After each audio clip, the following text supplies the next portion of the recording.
It's Vika here, and I'm here to talk about Poland. Why Poland, you may ask? Because it's starting to be a really popular tourist destination, and why not share a few culture shocks and a tad bit of nature shocks with you? First of all is the language. It's the Slavic language, and it sounds like this. Cześć, jak się masz? Dobrze, i ty? No ja też. Do widzenia, do zobaczenia dalej. So whatever that means, whatever that sounds like, that's Polish. On the other hand, how it's written is a whole nother story, because what you see on a sign, on a page, on a billboard is not how you would actually say it. It's very difficult to pronounce. That's why diction is so important in communication. Something to help you out is that the V in English is a W in Polish, so my name is actually spelled like this. If you've never been in a post-communist country, what may shock you is the Stalinist architecture that was left behind post-World War II and after the fall of communism in 1989. Poland was more socialist, but they just call it communism for a general term. They're bulky, bland, concrete buildings. They made it so no one had anything better, anything worse. It was all the same old apartments, same old buildings, everyone was equal. Now in the modern age, there's a lot more spunk and funk put into architecture, so it's starting to change, which is a good sign.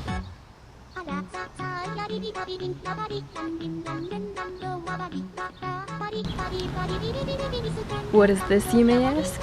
Well, it's a white stork. White storks are really popular, especially in the springtime. They come from their wintering grounds in Africa up to Poland and nest with their young.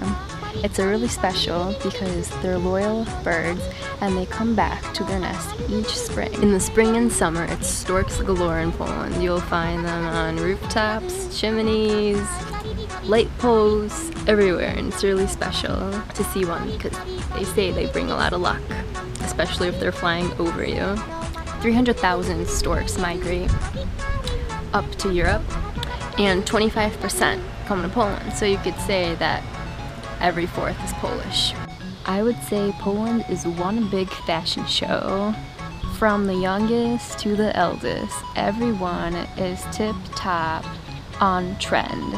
Something you may not know, that the name itself, Poland, stands for fields, pola.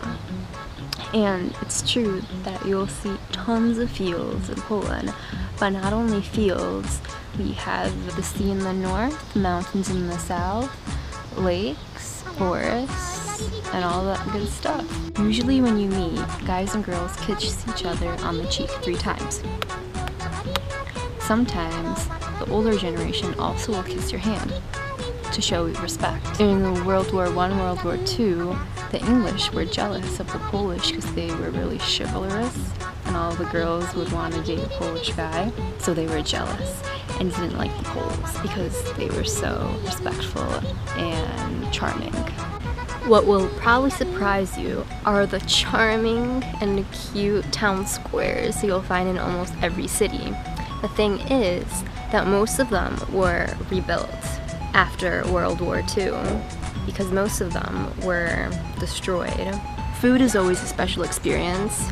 Number one staple, I would say potatoes. Baby young potatoes, as they call it. In every single meal, most likely you'll have a potato. Also, what's really popular is dairy. Dairy products are really popular. Milk, butter sandwiches, twaróg, which is farmer's cheese, white sweet farmer's cheese that we don't really have anywhere else. Also, ogórki małosolne, which are dill pickles. If you've just been to Poland once, you won't know this, but there's actually been a lot of progress done in the past 10 to 15 years. Poland basically rebuilt everything, and it's gone for the better, so snaps to you, Poland, snaps to you. Poland actually has 1,000 years of history. It was very ancient land, and we actually have hundreds of medieval castles that you could come visit and see. If you go out to eat, you'll be asked if you want gazowana or niegazowaną wodę, which is water, sparkling or non-sparkling.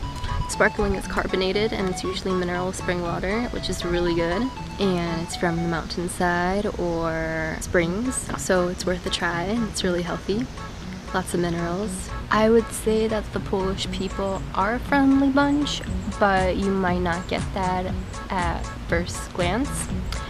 They may appear stone-faced, but like everyone, if you break their skin, you'll have a lot of fun. People do openly stare at you and gossip, even right next to you, so that comes off as a little rude. Another shock is the customer service. It's extremely poor compared to other places in the world. Usually the customer's not right, no one's really helpful at the store, and there's a really long process for returns. It's basically filling out paperwork. Make sure you know what you're buying beforehand and you like it, so you don't have to go through that process. So although Poland joined the EU in 2004, it still keeps its own currency, which is the Polish zloty. This is a 20 zloty bill. Zloty means golden, so a lot of the coins have a gold filling inside them. Also called Zlotys, and they're basically these tiny little coins.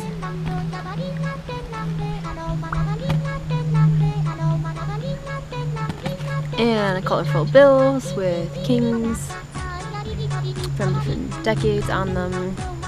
4 zloty is equivalent to $1, so if you go to the store and you see something for 40 zloty, you could convert that to about 10 USD. Also, whenever you go to smaller stores or kiosks, bring your change, because they will most likely just ask, a może reszta? That means, do you have some change? So keep your coins, keep your coins, keep your coins. That's my one word of advice. Poland is a predominantly Catholic nation, with 96% of it being Roman Catholic.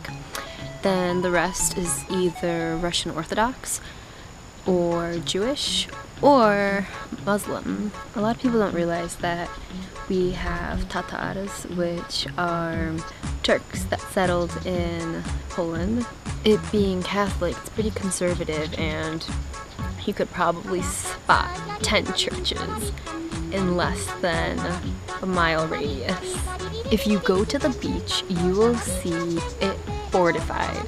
Every single family puts up their little barricades, and so it's kind of impossible to get around, but it's kind of silly to see too if you've never seen it before. Something that may also shock you is that you have to pay to pee. Yep, you heard that right. Pay to pee. Even in restaurants, you may have to pay for your takeout container. So have that change ready. If you rent a car, you'll see that on the road, it's not only you, but a lot of other trucks and tiers, usually importing and exporting, coming from Russia, Belarus, Lithuania, and exporting and importing products. You may also find a lot of foreign license plates, because a lot of people come to Poland to buy cigarettes, clothing, food. If you do plan to travel alone, I would suggest to have a little pocket dictionary, or at least a few phrases, because the Poles do learn English, but may not be so confident to speak it. They will understand you, but they may not say too much. So I would suggest to have a few phrases like, where's the train station, where can I buy a ticket, where's the bathroom, where's the city square, stuff like that, prepared so they could direct you. You would be surprised that people here usually work more than one job, and that is to live a comfortable life. I've also noticed that there are not too many English labels on the road, so everything is in Polish, so make sure you know where you're going. so you don't go the wrong direction. You can expect driving to be a little scary. Poland just built roads and actual freeways and highways, so a lot of people may not be used to driving at such high speeds. So when they do, they can get a little out of hand. So you need to be careful that they're new drivers, never been used to huge freeways like other places have for decades. So just beware of that. Be sure to look left and right before you cross anywhere, even if there are road signs that are telling you that you could cross, because you never know. Overall, I would 110% recommend you to come to Poland, visit it, check it out. You are really in for a treat, a really special treat, something that's a lot different from Western Europe. So you kind of go back in time a little bit. Great food, hospitality, people, places, everything you can imagine. It's really something special and a truly unique experience. It feels like home, so welcome. Zapraszam. Thanks for watching! And if you enjoy this video, don't forget to subscribe, comment, and like right below. Thanks! Cześć!